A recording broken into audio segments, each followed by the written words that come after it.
And welcome to another episode of Goats and Rings. I am your host, of course, Walt Stringer, Senior Draft Scout from the East West Football Network. And tonight I have the pleasure of being joined by Mr. Hugh Jackson, former NFL head coach, current offensive coordinator for the Tennessee State Tigers. How's things going for you tonight, Coach? Hey, we're hanging in there. We're battling. Obviously, it's been a different type of season. I've had to learn to deal with COVID, those things when we first started. I think we've gotten that under control now. We started off the season. I've never forget not having a quarterback the first week until the first day we played, until that Saturday.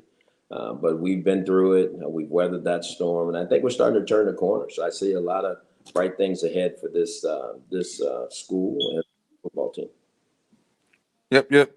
So, not to dwell on the past, but it was only a couple weeks ago. You guys are fresh off a 24-22 road win over Austin P. You guys were disrespectful, 24 and a half point underdogs. I thought found that extremely disrespectful for any conference game like that. But you guys jumped on them. You got that win, got that monkey off your back. Congratulations to you and also head coach Eddie George. Thank you. Thank you. We needed to get that off our back, and Eddie has done a tremendous job. This has been his first, opportunity to lead a group. I think he's done an awesome job of really creating an environment for our players to get better, for our players to grow as young men and as football players. There's more to it than just the football piece of it.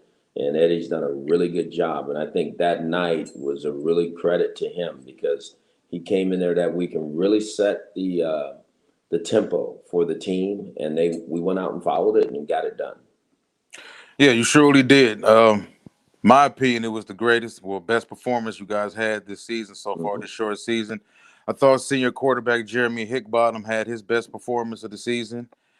And I think a lot of times when I take a look at a team's best performance and their worst performance, I try to find what's the polarizing difference in those two games. And for me, it was the line of scrimmage. You guys played a hell of a game on the defensive side of the line and the offensive side of the line. And it showed on the offensive side of the line. Guys were able to really get some numbers of senior tight end Rodell Rockman. And of course, the freshmen Zaire Thornton and Devon Starling were able to show what they can do. So overall, right now, how impressed are you with your skill position players on offense? I think we're getting better. I think every day they're growing.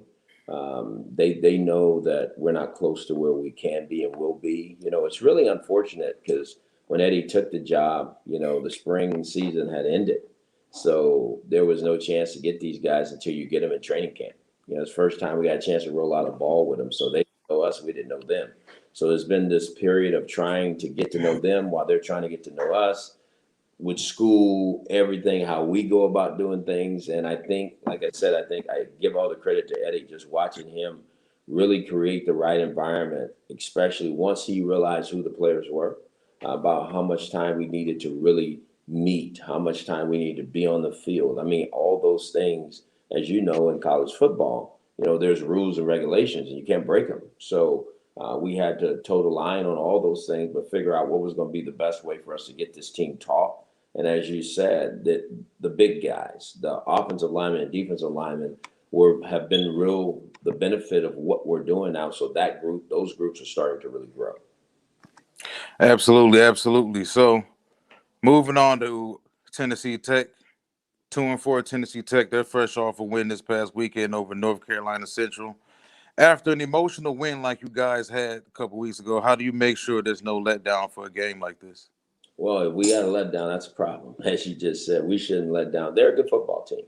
They're going to come in here, and they're coming in here to destroy our hopes and dreams, just like we went to Austin P and did there. So that's just part of it. I mean, the teams that understand that Tuesday through Friday, you put the work in and you go play the game on Saturday, those are the teams that win. And so I think Eddie, again, has done a great job of laying out exactly what we expect of the week. I think we had a good start to the week of practice today.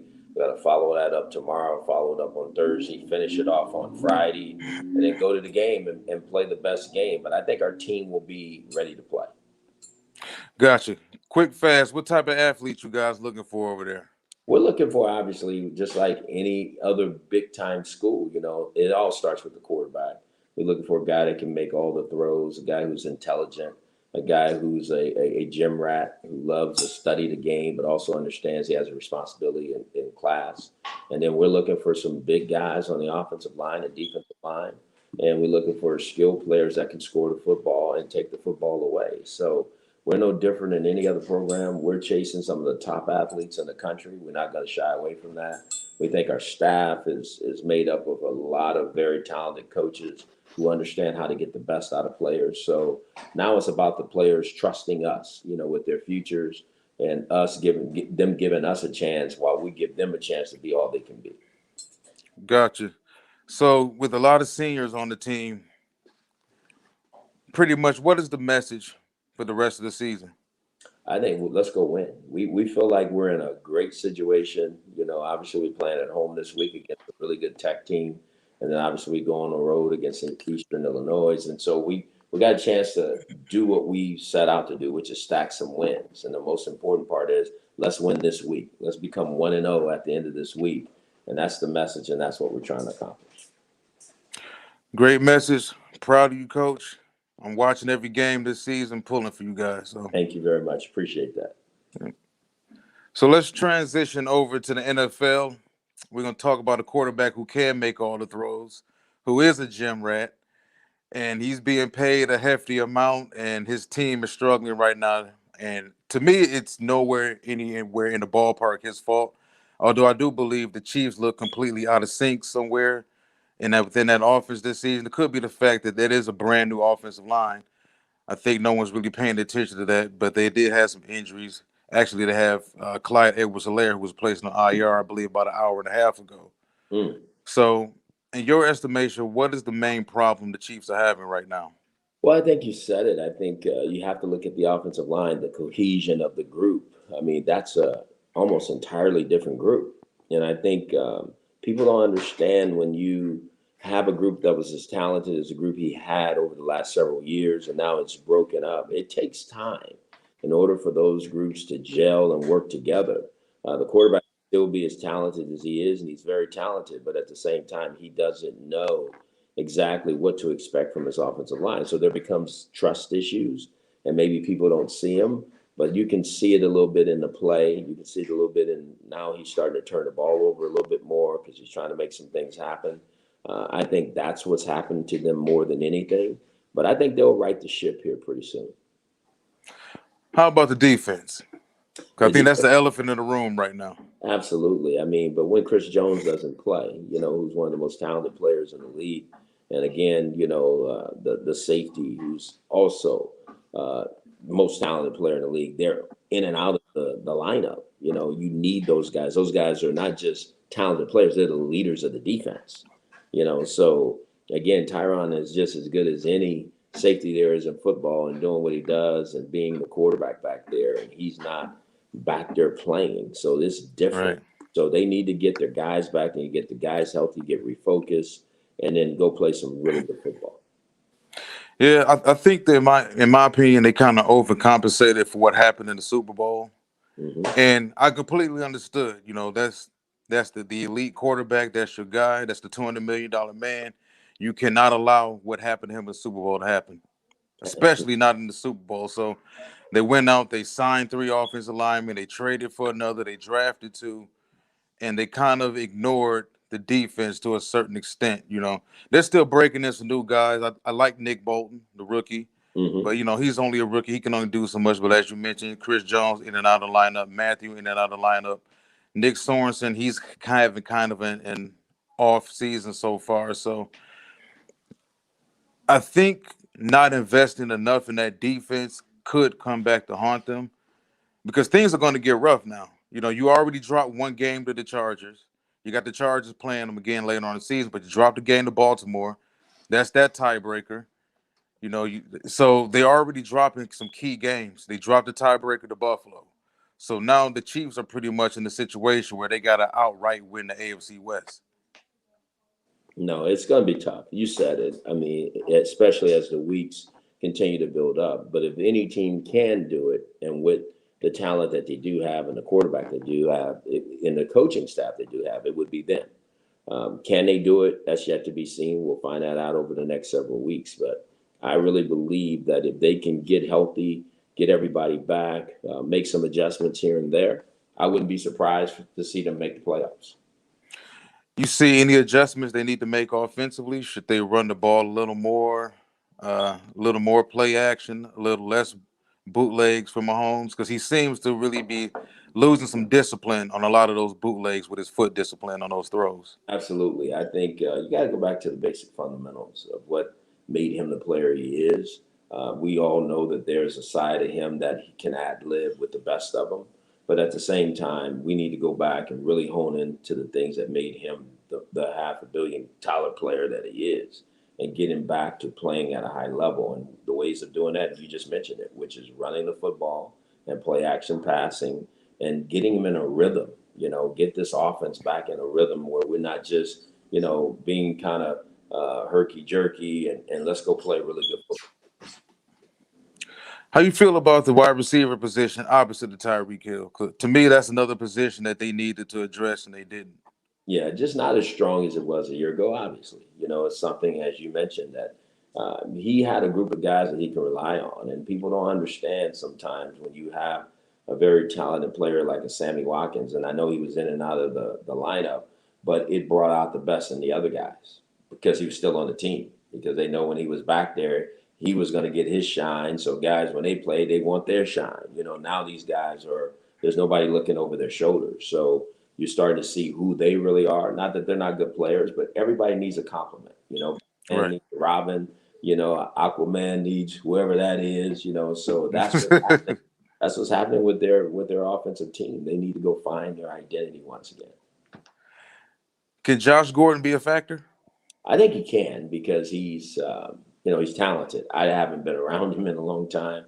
If he's in shape and if he's in the right frame of mind, he will help him because he's going to stretch the field and he's a big, strong, athletic player. Now, he's been going through what he's been going through for several years, and there's a reason why they signed him. Let's be honest. Right. It says a lot about what they had in their locker room at that position. Right. So I don't think he can walk in and save them. I think he can contribute. No question about that. Got you. I'm hoping so. I'm pulling for the Chiefs. I think there's something to be said about you've been there before. I think that championship run, you expend so much energy on that championship run. You get there, you win the Super Bowl. Even for the team that loses, it seems like both teams within the next following 2 years seem to just fall apart injury wise. It's hard. You're getting everybody's best shot every single Sunday. And if you look at the Chiefs' schedule, those first 5 games, I said before the season, there's a good chance through those first 5 games they could walk out of that with 2 losses. I didn't think they would walk out of it with 3. Mm-hmm. But there's competition in the AFC. There's serious competition at the top. I don't think they're as deep as the NFC, Mm-hmm. but there's some competition at the top for the Chiefs this season. But I think what saved them is the fact that none of those top teams can really go score for score with them like that. The Chiefs have the ability to drop a couple of aces on you in one quarter, Right. score 3 touchdowns, and put the game out of reach. Absolutely. No, You and know, they've done that, but it's just like this is football. Teams change.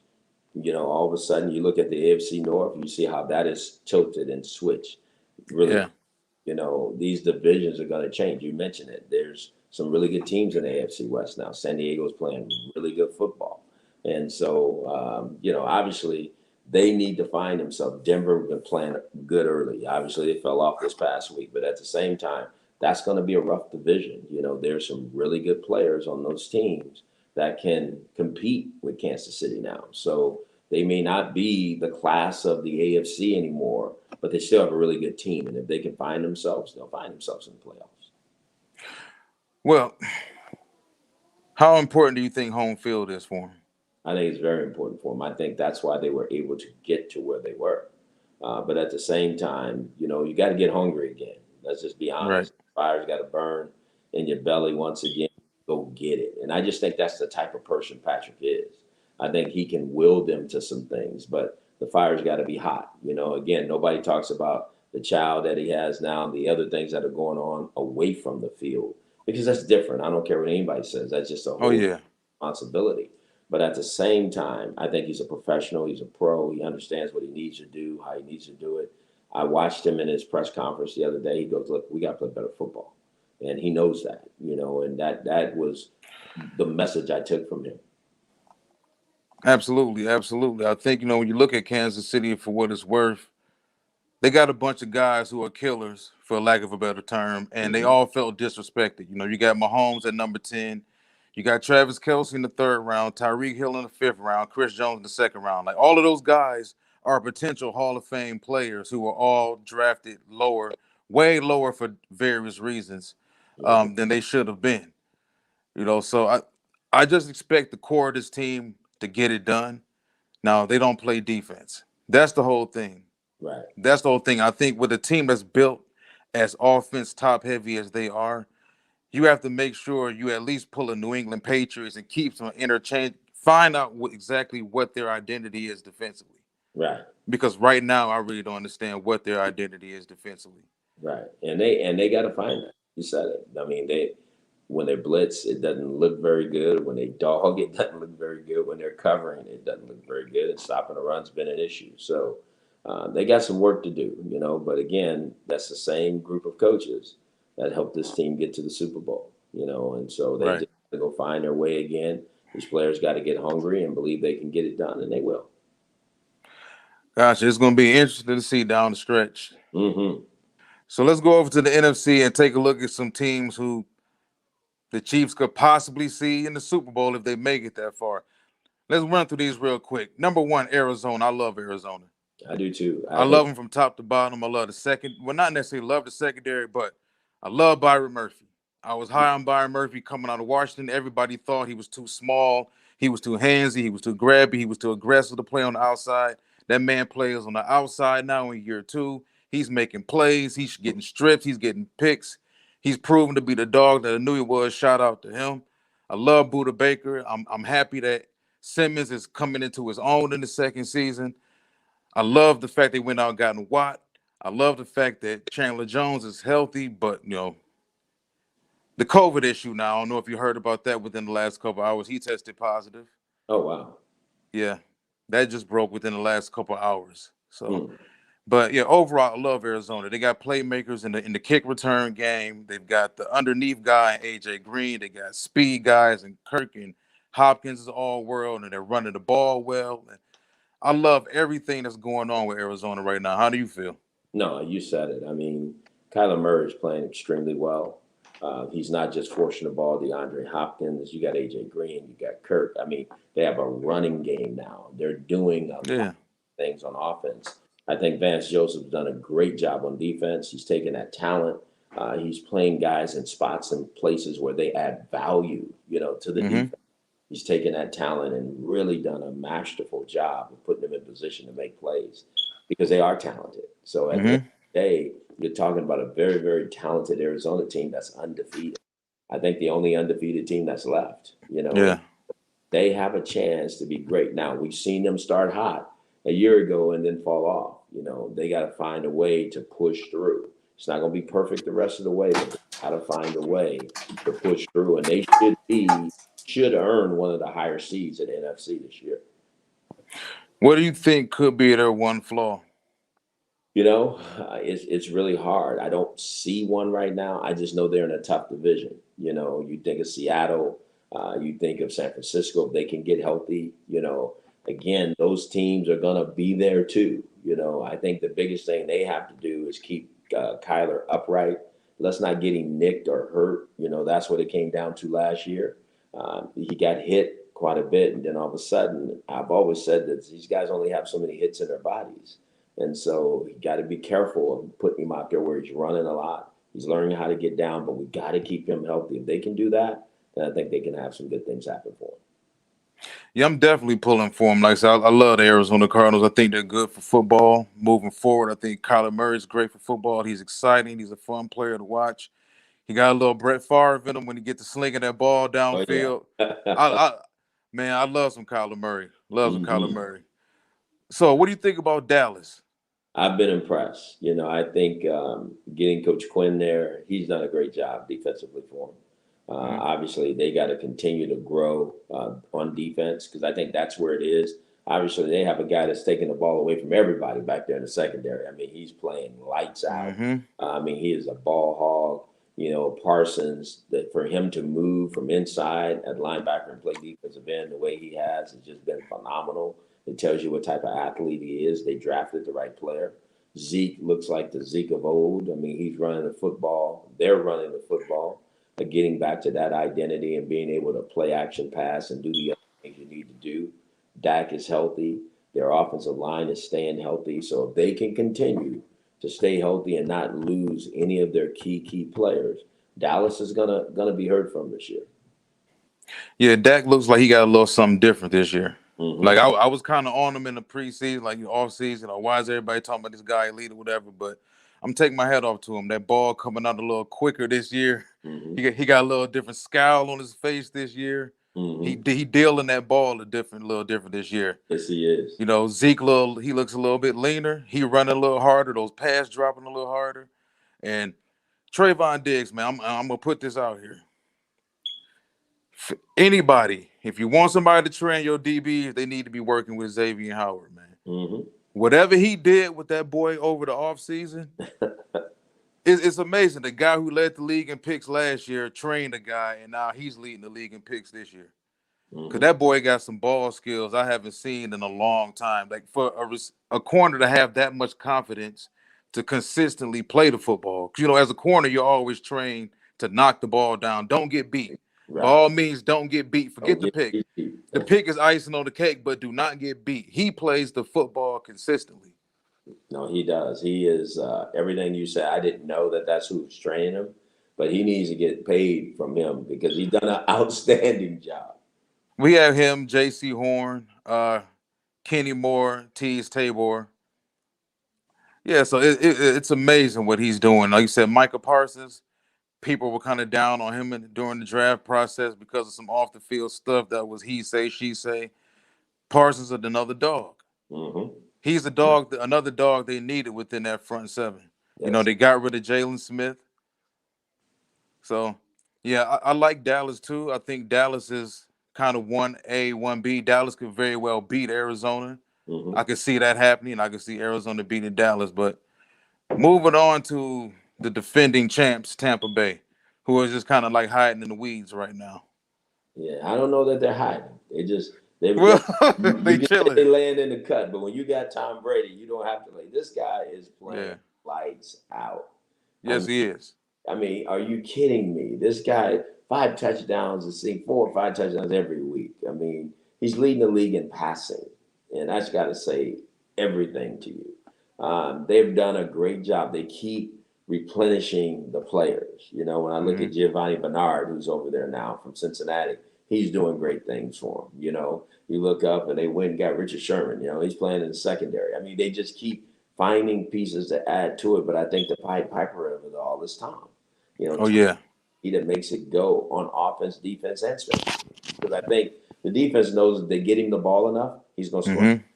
I think special teams know if they make plays for him and put him in position to score, he's going to find a way to score. So I just think Tom has his hands all over that football team. And if he can stay healthy, I think still great things are going to lay ahead for Tampa. Yeah, I think Tampa will be fine. I think they're having their injuries right when they should be having them. If you're going to have them, they're having them early. I believe that secondary will probably be healthy sometime around early to mid-December, right when they're ready to make that run. As long as they can be able to run the football consistently over the next couple of months, they should be okay. You don't want Tom just slinging the ball too much, but there's going to be games where he's going to have to. But yeah, as long as they have him, Gronk will be back. I hope he'll be back. But he still has Cameron Brate. I love OJ Howard, even though they don't show him too much love. But that team is just too deep. They've got pass rushers, they got receivers, they've got ball hawking corners, and they've got the greatest quarterback ever. And they've got an aggressive play caller. So, I mean, Tampa recipe for winning. Yeah, I mean, maybe hiding in the weeds is a term for them in the NFC. How strong the NFC, pretty much is right now. Those top 3 teams are tough. So, how you feel about Green Bay? Well, so now we get to the flawed teams. Oh yeah, well, I think Green Bay is showing their mantle. Obviously started off not as well because Aaron wasn't there and for the most of the offseason. Getting himself back in a groove. I think he's a tremendous player. We all know that. We know what kind of quarterback he is. But I think he's the glue to the team as well. So they had a tough one this past week against Cincinnati.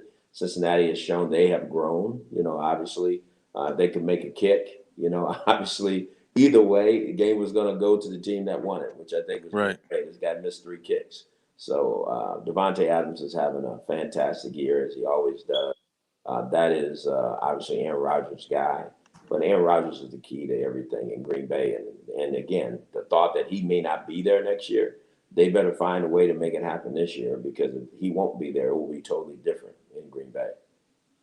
Yeah, my thing is I don't think they'll be able to because just in the secondary, is losing Jair Alexander, that's going to hurt a lot. You look at the teams they got to contend. You're talking about Arizona, Dallas, and Tampa. Aaron's good. Aaron ain't that good anymore. He's just going to gunsling past everybody. Aaron has put up some huge playoff numbers, but he's got a lot of losses where he's averaging almost 38 points a game, and they're giving up close to 40. So they need to make some sort of moves, I think, before the deadline to get something going on that defense because right now what they've got going as a team completely right now isn't it to beat those top 3 teams at least. Maybe not even the Rams. I'm not sure. It's going to be interesting. I mean, again, Jair, and he's not out for the year, though, right? He's just on IR. Well, yeah. Yeah, Yeah. so probably be back in 4 or 5 weeks, whatever that is, maybe 6 weeks. But they, as you say, he's their best corner. They need to get him back. The young kid Stokes is having a good year, good rookie season, so playing well, and he's playing within their scheme. And so He's fast. Yeah, He's fast. I was with him at the House of Athletes. Hey, really fast. man, I watched him close on Taj Boyd not Taj Boyd, Tyler Boyd against Cincinnati last week. Man, he got there within like Dion fast. No, he got that kind of speed. I haven't seen a young man accelerate like that in a long time. I mean, he can go from 0 to fast really quickly, and so that's the reason why they drafted him. He's long, Yeah. really long, and he has good ball skills. So they got the right one, but I don't think he's Jair Alexander. They need to get the best cornerback. But you got a young, talented player that they can continue to grow with. But if they can get their secondary back, as you mentioned, keep growing, keep finding ways to win, the Packers they'll be there. Yeah, I'm pretty sure they will. So let's go to a team that has a Jair of their own. Probably better than Jair overall, maybe. Jalen Ramsey and the Rams. Now, a guy like me, it's not hate. I love Stafford. It's not hate. It's just the football logic in me just looks at the Rams. I see a team that's top heavy. I see a team that I think when they have to match up in December and January against certain teams, it's just not going to happen for them. I don't think they have the right type of wide receivers for that type of weather. I don't think they have enough tight end work. They're not running the ball well enough. There's things I think the Rams, in my opinion, they're all flash right now. What do you think about the Rams? Well, I respect what you're saying. I think they have a good team. Obviously, the telltale sign for me is what happened with Arizona. I expected more, and they didn't play up to that standard. They still have a little ways to go. I think they got to find themselves. They bounced back with a big win in Seattle. I thought that was outstanding because teams, you have those games where you just don't play as well versus certain teams. But with doing what they did to acquire Stafford, to doing what they did to acquire certain other players, I think they got to show. And now is the time for them. I don't disagree. I still think, the jury's still out, but let's find out who they're going to be. And it's going to show up over the next 4 or 5 weeks. Are they going to stay consistently and keep winning? Or are they going to kind of dip and flow and go up and down? And I think the key to it is Stafford. Yeah, I think scoring is not going to be the problem. I think they'll be able to score with McVay and Stafford's arm. They're going to be able to score. I think defensively, they're giving up a lot of yards. They're giving up a lot of yards. They're giving up a lot of time of possession. They're giving up a lot of plays. And you can do that against certain teams. And if you look at the Rams schedule, like the back end of that schedule is brutal. Those final 9 games that the Rams have. So it's going to be tough to see if they can really withstand that. They gave up a lot of yards through the air. They always have because they keep you out of the end zone. Right. With that cover three zone, that's what they do. They give up yards, but once you get in that red zone, there's no touchdowns. Right. So and they're not that good against the run. So I Right. mean, there's just I mean, they've got Aaron Donald, all world Aaron Donald. Any game, any given game in a playoff game in January, Aaron can wreck a game plan. Yes, he can.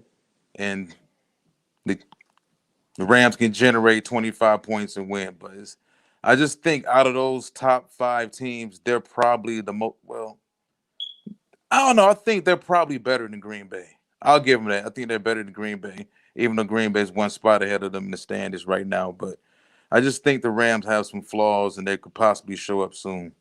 Well, we're gonna find out. That's for sure.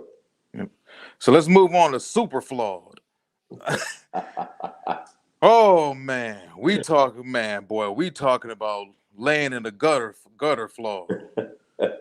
So the Chicago Bears, scrappy team. It's something about the defensive character of that team, man. Overall, what do you think about what's going on with them and Matt Nagy and Justin Fields and them being in the playoffs right now if they started today? I know they would have a chance, but it's going to be interesting to see how it all finishes. At some point in time, the young quarterback's going to hit a wall, and can you get him out of it? Can you get him through it? And if you don't have a real good running game, if you don't have a real good system in place for him, it's going to get tough. It's not going to get easier. It's going to get harder. And I think because there's going to start to be a book on him pretty soon, and people are going to know who he is. I just think that going back and forth that was starting to happen. I like that they've made a decision. Okay, he's going to be the quarterback. You let him play, but you need to play to his strengths and his abilities. This guy is one of the fastest quarterbacks that's ever entered the league. Not named RG3 or Kyler Murray or those kind of guys, but this guy has a talent, and if you play to that talent, I think he'll give you more. So, obviously it was disappointing what happened in Cleveland when they played against Cleveland for him. And I think you can ruin guys like that. He got sacked so many times, had no yards, had no nothing. Right. This guy's got to get his own personal wins, as a quarterback, especially early in his career. And so that wasn't happening. And now it did, where I think they turned the table. I think he turned over the play calling again. So I think good things are happening. Now, can they consistently keep that going? That's the key. And keep him upright and keep him going and keep him every week progressing and getting better. I still think it's going to be tough for him this year. Did you hear Darren Orlovsky's comments about it when it happened? I did not. He actually went on the show on ESPN the following morning and stated that Matt Nagy should be fired. And that what happened in Cleveland was he either did it on purpose or it was just the most negligent game plan ever. So, I mean, as a head coach watching that happen, it was ugly for me watching it. Mm-hmm. What did you think when you watched that game in Cleveland? There's no way that I could have been in a game like that and have what happened to the quarterback at that level. This guy is one of the top drafted players at the position. For him to take as many sacks, 9.5 sacks. Yeah. I'd have 20-something passing yards, and there's just no way. I mean, I'd be disappointed with myself as a coach. I mean, I couldn't walk around and see anybody because there's no way we can get a quarterback to play like that. Do you pull him? Oh, there's no doubt I would have, in that game early because I need to keep his confidence up. Right. This isn't him. It's not just about him. It's about the whole. And so it just wasn't happening that day. So you need to take him out of the game at that particular point in time. Do you think the Bears can beat any of those particular teams in front of them? No. I did not stutter neither. Yeah, I mean, I don't think the Bears are as bad as a lot of people think they are. I think they're just competent quarterback play away from being one of those teams that can beat any of those teams on any given Sunday. I mean, Fields is super talented, but he's still a baby. Mm-hmm. Foles is done. He's just there, but he's done. Andy Dalton is done. So pretty much the Bears this season, they're a quarterbackless team. Right. They just they're babysitting a rookie right now. Absolutely. And sometimes, as for coaches that get you another year, sometimes for coaches that get you out. So we'll see how that all unfolds by the end of the year. Right. So let's wrap this up with Carolina. This is another team that I have some funny feelings about. Very, really funny feelings. What do you think about Carolina? Wow, I was disappointed this past week. For them to lose to Carolina after being up and playing decently for most of the game, and then you look up and the Eagles found a way to win. Um, I like Sam Darnold. I think he's played better football. I think he's doing some good things. He's definitely playing better than he did in New York. But there's something missing, and it could be McCaffrey. The fact that McCaffrey's not out there, the fact that Horn's not out there. Now they just got Stephon Gilmore. I'm sure they'll get speed. I think Phil Snow's done a great job with their defense. But at the same time, the offense has got to bring a little bit more. They need to become an offense that is recognized for being really, really good, because I think they have. And I don't think people really talk about them enough. So hopefully they can get this bad taste out of their mouth from this past week and come back and play some really good football. Yeah, I went back. I watched that game against Philadelphia twice on Game Pass. Shout out to NFL Game Pass, man. Love it. And I saw some things that bothered me about Darnold, like in the quarterback comparison, because we always pay attention to the quarterback comparison. Mm-hmm. It looked like Jalen Hurts just walked in and took that game away from him. Mm. It was kind of like, oh, you BS and you don't want it? Okay, I'll take it. And Darnold was just out there just turning the ball over, and it seems to be like he's lost if he doesn't have McCaffrey out there. Mm-hmm. And he's kind of if you put too much on his plate, things tend to go wrong. And I think you got rid of Teddy Bridgewater for less because you felt Teddy didn't do enough. But Teddy didn't turn the ball over. But you bring Darnold in because Darnold has this upside, and he's going to gamble a little more, and he's back to turning the ball over again. And you brought him in to be this guy to get you through situations like this when your best player, Christian McCaffrey, isn't there. Darnold is supposed to be the guy that gets you through these situations, and he's not doing it. So, like, the Dallas game kind of worried me about him. Some of those turnovers, some of those throws he was making, and that game against Philly where Jalen Hurts is a different kind of dog. Mm-hmm. But he just like, okay, you don't want it, give it here. Oh, absolutely. That's the great ones. That's what they do. We out of here. Talent backs itself. I think we all know that. And like you said, in that particular game, that was what I was disappointed about. They wasn't able to finish it because they were ahead. They were a drive away from really sealing this game. And like you said, it was like Philadelphia said, okay, we'll take this. We got this now. And so they need to finish things a little bit better. But they were, there's signs that they're alive and they're playing well, but they're not the elite team that I think everybody probably thinks they are yet. And defensively, they got some opportunity. They have a chance, but they need to continue to grow on offense. What do you think about them when that secondary gets healthy? Horns back, C.J. Henderson, he's starting to look a lot more comfortable. Like, they've got a secondary full of first-round picks at corner. They got some guys now. They got some dogs, some fast Yeah. athletes out there. So They got guys. So when that secondary is back and healthy, they gonna be able to cover some people, and really put some real blankets on some real good receivers. So that's gonna give them some upside. Like you said, they can get Sam Darnold not to turn it over and do great things for them on offense. I think they're gonna be in the hunt. Definitely. What do you think about Jeremy Chin? About who? Jeremy Chin, the safety, linebacker. I think he's got the fact his versatility. I mean, he in the right system though. Oh, like he fell to the right system. Somebody competent who knows how to utilize him. Mm-hmm. No, Phil Snow is phenomenal that way. I've worked with Phil at Arizona State a long time ago, so he's a good coach. Yeah, Brian Burns he's coming into his own. Derek Brown is becoming a force, and I like Carolina. Carolina was my pick to make the playoffs. They were my pick to come up, but they're struggling right now. I think if they can get McCaffrey back, even though I like Hubbard, Chuba's doing it. Chuba doing his thing with the opportunities he's getting, but he's not. He's not C-Mac. Right. He's not. They can get C-Mac. They can get C-Mac back, and defense gets healthy. They can contend with some people, but they're another team I think that's just kind of like in that second tier Right. They're not in that top tier, Right. of anybody else.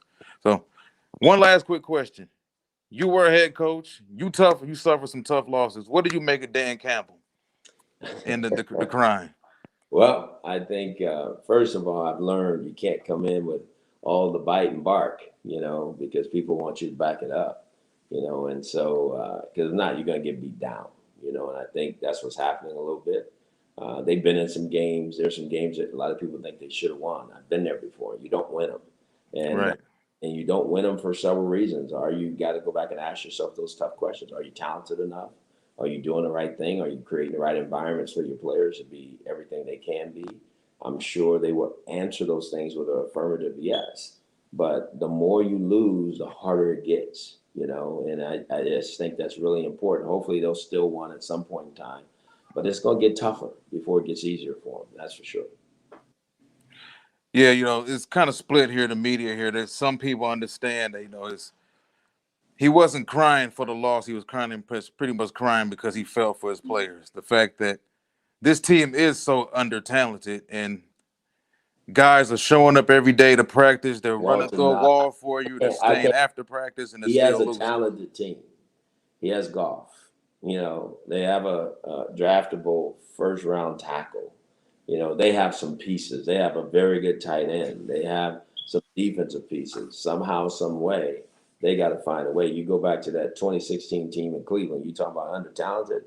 You go look at that one. That's under talented. So Mm. I know what an under talented team Well, is. yeah, we suffered some injuries too. We got quite a few, quite a few guys on IR. And that starts to, and I think that's the other side of it because you got to ask yourself, are we pushing too hard in practice? To get these guys to the game to where, we have a chance to have all of our good players and play as well as we can. I think all those things, you got to go back as him, because I've been in that spot, as you mentioned, and you got to cross every T, dot every I, and go look at everything to give your team the best chance to win. And sometimes, less is more, and I think that's really important. One last question about that. So we have two first round picks. Do you still take a quarterback in the first round if you're Detroit with one of those two picks? Absolutely. You have to, because if you don't feel as an organization that the guy you have is a guy you can win with, then you better go secure that first, especially as a new head coach. You got to have the guy that you truly believe that you're going to go be hip to hip with. That's going to help you win football games, What if you're possibly wrong? and that can happen too. You're you right. know, If we evaluate this thing wrongly, then I know I'm not going to have a job for very long. You got to hit this thing right. I think the evaluation of his team, of his players, of his coaches, and everybody that's touching the team is critical to his future. And I think that's what's going to be most important for him. yeah, I think it's almost for insurance purposes. Like with it, if you're a new regime, new GM head coach, you want to bring in a young guy at some point in time. Like Hmm. this regime had drafted two quarterbacks in 12 years that Stafford was here. Hmm. So you don't want a repeat of a situation where you're so handcuffed to Jared Goff because you loved him from the Rams days that you're kind of blind to the talent that's also out there.